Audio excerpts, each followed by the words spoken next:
June 11, 1944, a Normandy bocage lane, 6:47 a.m. This hangs thick in the morning air, the kind that tastes of cordite and crushed apple orchards. You're crouched inside a knocked-out Panzer IV, hull number 824, somewhere south of Point 112. The commander's body still slumps half out of the cupola, blood dripping onto the radio set. Oberfeldwebel Kurt Braumann, 1st Company, Schwerpanzerabteilung 502, wipes soot from his eyes and laughs, a bitter, barking laugh that echoes inside the steel coffin around him, because 30 meters away sits the thing that just killed his tank with a single shot, an American M4 Sherman, a Tommy Cooker, a Ronson Light's first time, every time. Braumann has brewed up dozens of them with his Tigers 88 since Russia. He has personally watched Shermans bounce 75mm rounds off.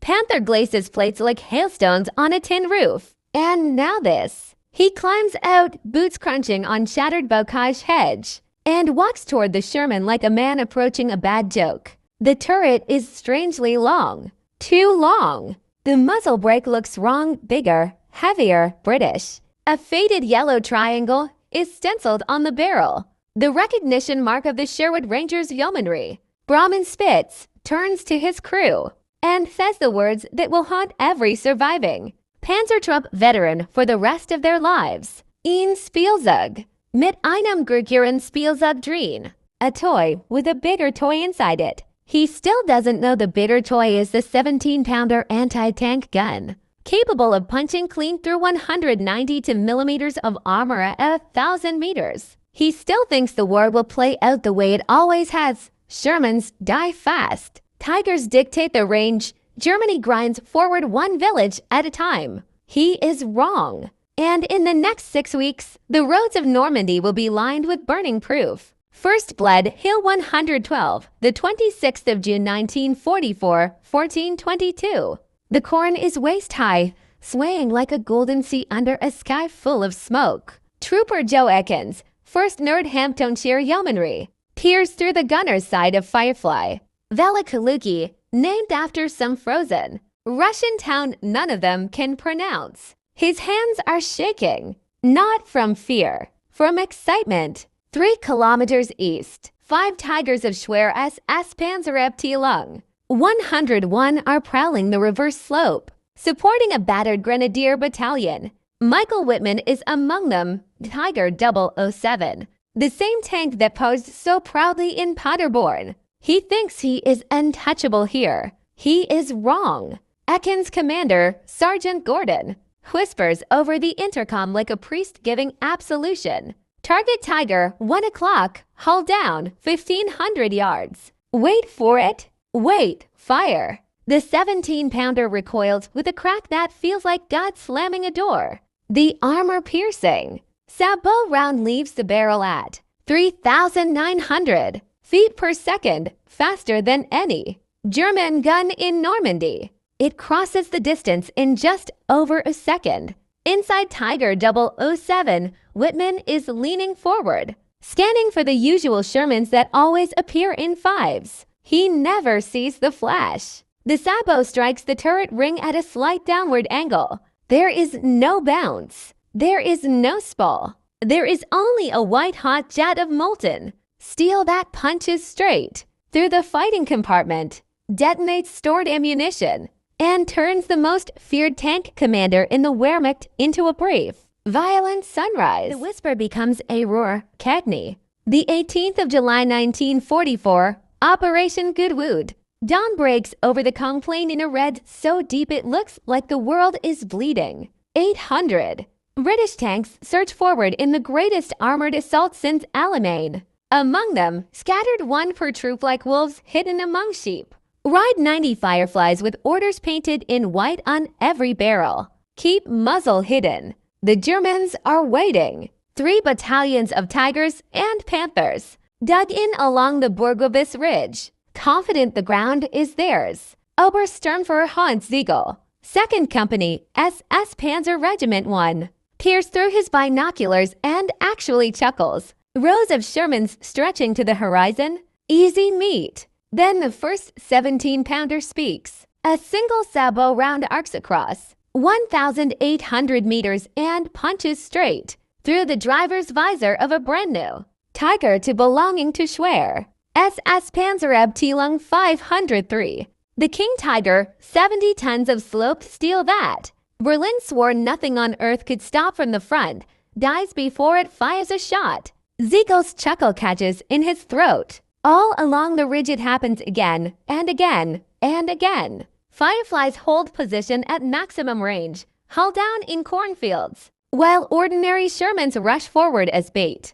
German gunners traverse desperately, searching for the telltale long barrel they've only heard rumors about. By the time they spot the flash, the round is already inside their tank. One Firefly of the 2nd Fife and 4 for Yeomanry, Calcine Valiraget, claims 6 Tigers in 8 minutes. Another, Carroll, knocks out 3 Panthers before a single German shell even lands near it. The ridge becomes a slaughter pen in reverse. By noon, the attack has stalled for other reasons, but the psychological damage is complete. Panzer crews now refuse to advance unless Luftwaffe reconnaissance swears no Long-Atomies are present. Tigers begin reversing into battle, terrified of showing their precious frontal armor to an enemy that suddenly kills from beyond retaliation range. In a field hospital behind the lines, a badly burned Panther commander mutters to an English-speaking medical orderly, "Wir haben gelacht. Wir haben so sehr gelacht. We laughed. We laughed so hard." His eyes are fixed on the ceiling, seeing ghosts of long guns in every shadow. And somewhere in England, factory girls at Vickers Armstrongs are already welding the next batch of 17-pounders into Sherman hulls, humming swing tunes while they change the war. The hunter becomes the hunted, the bocage becomes a killing box. Late July 1944. Night falls violet and heavy over Normandy. The air smells of apple brandy, diesel, and burning rubber. In a sunken lane near La Beni Bocage, Lieutenant Richard von Rosen, commanding a platoon of 4 Panthers in Schwer Panzerabteilung 503, receives new standing orders taped to his map board. Engage Sherman only from 1,000 meters or greater. If long barrel variant observed, withdraw immediately. Do not, under any circumstances, hold ground against unknown Sherman types. Richard von Rosen is 25 years old. He has an Iron Cross First Class and a confirmed kill tally of 42. He crumples the paper in his fist because withdrawing is not what Panther crews do.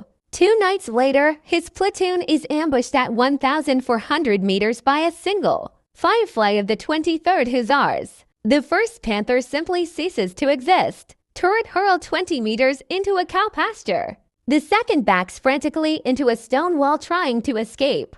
Von Rosen's own tank takes a sabot through the gun mantlet. The round does not penetrate completely, but the spall size across the turret, killing his gunner and loader instantly. He bails out, ears ringing, uniform on fire, and runs until his lungs burst. He lives only because the Firefly commander decides for dead. Panthers is enough sport for one evening. Word spreads faster than shrapnel. Tiger and Panther crews begin painting fake muzzle brakes on wooden logs and mounting them on the short 75s of ordinary Shermans captured earlier, just to make the enemy flinch. Some refuse to leave cover at all. Morale inside the vaunted heavy battalions collapses overnight. A captured German radio intercept from the 30th of July says it plain. Find het nieuwe Sherman mit 88 MKWK Lenge. Durchlag y unsere 88, Reichweite Grazer. Empfeling, Sofferdiger Rucksack Basichting. Translation, enemy has a new Sherman with barrel length of our 88. Penetration equal, range greater. Recommendation, immediate withdrawal on sighting. The hunters have become the hunted, and every hedgerow now hides a silent, long-barreled predator that doesn't roar until it bites. Arracourt, September 1944, Lorraine fog. Cold, wet fog clings to the ground like a living thing. You can't see more than 50 meters in any direction. Perfect tank country turned into a blind man's nightmare. Hauptmann Heinrich Bronsart, one of the few veteran Tiger commanders still alive after Normandy, rolls cautiously along the muddy track near Arracourt with four brand new Panther Gs of the 11th Panzer Division. They are the spearhead, the pride of a rebuilt army group, sent east to stop Patton before he reaches the Rhine. Ronsard has learned the new religion. Never expose the hull. Never close below 1,200 meters. Never, ever trust a Sherman that looks normal. But in fog, range is a guess. And the Americans have learned to use the weather like a weapon. At 9:14, a sound cuts through the mist. A single, flat, unmistakable crack. Not the deep boom of a German 75 or 88. Higher pitched, faster. The lead Panther, commanded by Unteroffizier Karl Weiser, simply stops. A neat, glowing hole appears just below the mantlet. Inside, the entire crew is already dead. The sabot has ricocheted down the fighting compartment like a buzzsaw made of fire. Ronsard screams into the radio, "Longish Sherman! Ruckworth's Saufert!" But there is nowhere to go. The bocage is gone, replaced by open fields and fog. And the Americans have been waiting for M4A38 Easy 8, Shermans with 76mm guns and 3 Fireflies of the 4th Armor Division's Combat Command. Begin a methodical hunt. They fire, shift position, vanish into the white, fire again. In 21 minutes, the fog lifts just enough to reveal 5 burning Panthers arranged in a perfect semicircle of death. Ronsard is taken prisoner, barefoot, half his face burned away. An American sergeant offers him a cigarette and asks in perfect German, "Still think our tanks are toys?" Ronsard says nothing. He is staring at the long, slender barrel of the nearest Firefly, now finally visible, like a schoolmaster's pointer aimed straight at the heart of the Reich. By nightfall, the 11th Panzer Division has lost 42 tanks in a single afternoon. Most of them never fired a shot in return. The laughter is gone. In its place, a new German word whispered in every command post from the Channel to the Vistula. Schrecken, terror,